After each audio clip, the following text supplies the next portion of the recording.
Hi, in the previous video, we saw what are traits in Rust, why they are useful, how to define a trait, how to implement a trait on a type, and what are the default implementations of a trait on a type as an example. Here in this video, we continue exploring traits and see how to use trait as a parameter, what is a trait bound syntax, how to use multiple trait bounds with where clause, returning types that implement traits, and using trait bounds to conditionally implement methods. Now, let us see how to use traits as parameters. So, we know how to define a trait. Now, we are passing this trait, that is implement summary, as a parameter to this function called notify. So, I create a function called notify, which calls dot summarize function on it. And I pass the implement trait as a parameter. So, when I call the function notify in my main function, I would be able to print an output out of this. This is how we pass trait as a parameter.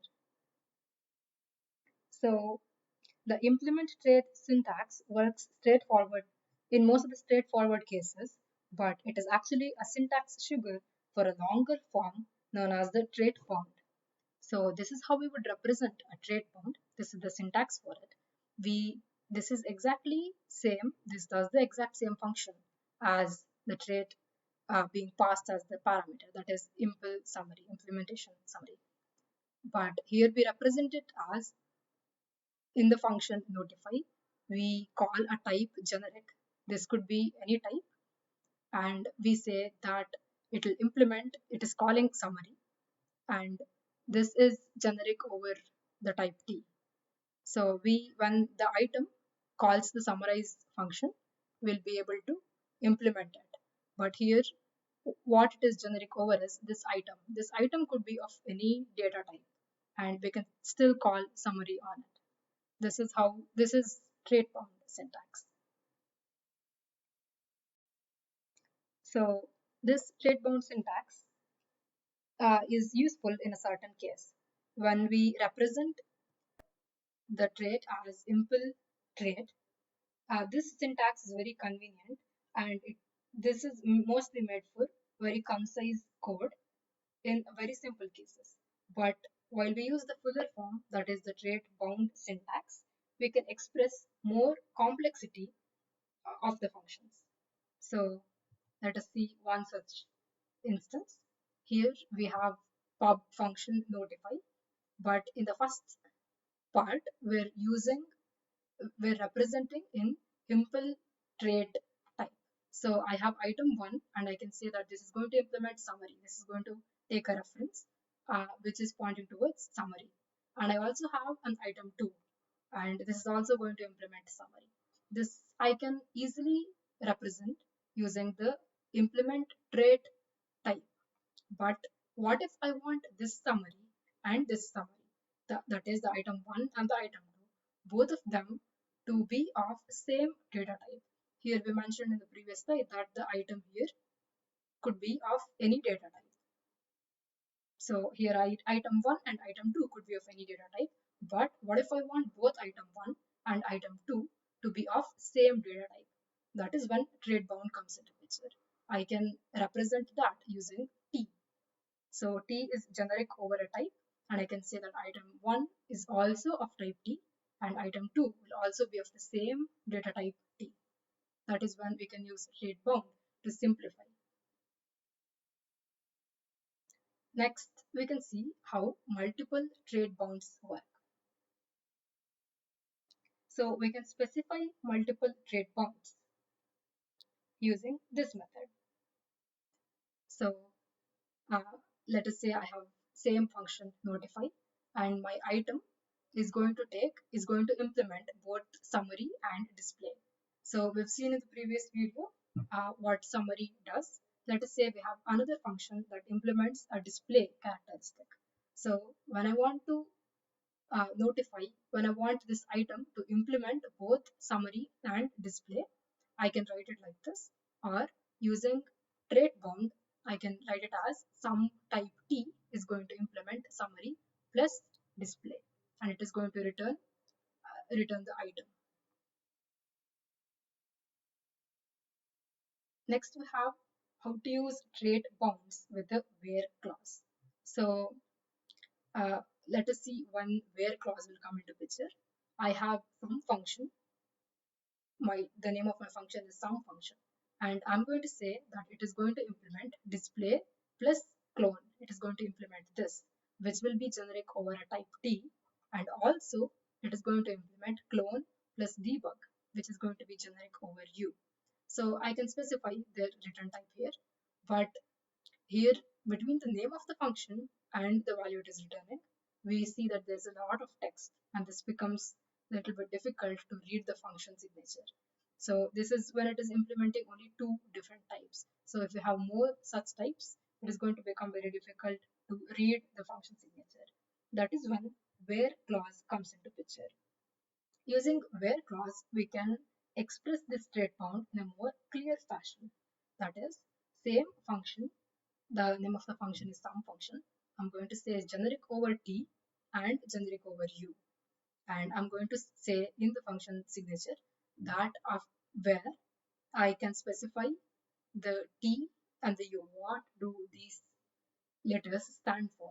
Using the where clause, I can say where T is display plus clone and U is clone plus debug.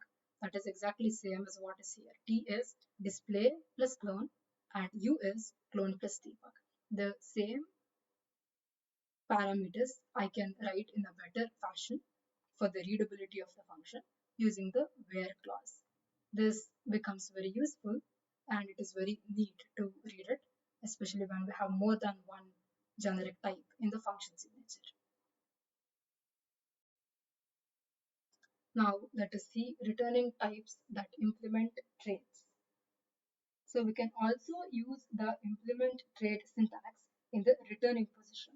Previously we saw how to use the implement trait in the as a parameter, how it is being passed as a parameter to a function. Similarly, it can also be in the return position. So let us say we're using an we're using a function called returns summarizable, and this is going to implement summary. So the return type here is implement summary. So I have a function, the previous function tweet. It has username, content, and it has two fields, that is whether it's reply, it's a boolean true or a false, and it retweet, whether it is a retweet or not. So I can use the implement summary on the return type. What this basically means is this function, which returns summarizable, need not know exactly what the function has.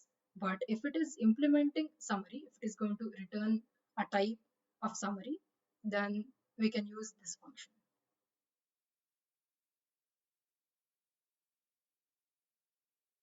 So the ability to specify a return type only by the trait it implements, this becomes very useful when we're using closures and iterators. We will come across this in the further chapters. So closures and iterators create types that only the compiler knows, or types that are very long to specify. At this point, the implement trait syntax lets us concisely specify that a function returns some type that implements the iter trait without needing to write out a very long type. This is where it becomes useful. But there is a limitation to this type. This program, for example, would not work because when I say this function returns summarizable, we'll take a parameter that is the bool type and it implements the summary trait. And if I use if else case, that is whether it implements on the news article or else on the tweet article, this would not work because of how a compiler implements traits. This is one restriction, and we will see how to overcome this in the further video using a trait bound to conditionally implement methods.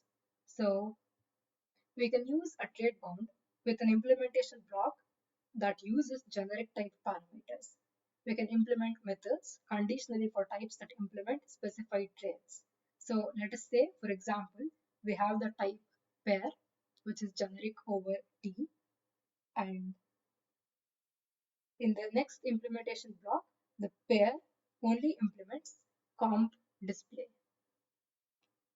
So this is the inner method. That is, if it is in the inner type T, and this implements the partial order trait, and this will enable the comparison, and the display trait that enables the printing. So we can use conditionally implementing a trait for any type that implements another trait. We can also conditionally implement a trait for any type that implements another trait. That is what this code is demonstrating. Implementations of a trait on any type that satisfies the trait bounds, these are called as blanket implementations, and they are extensively used in Rust standard libraries. Thank you.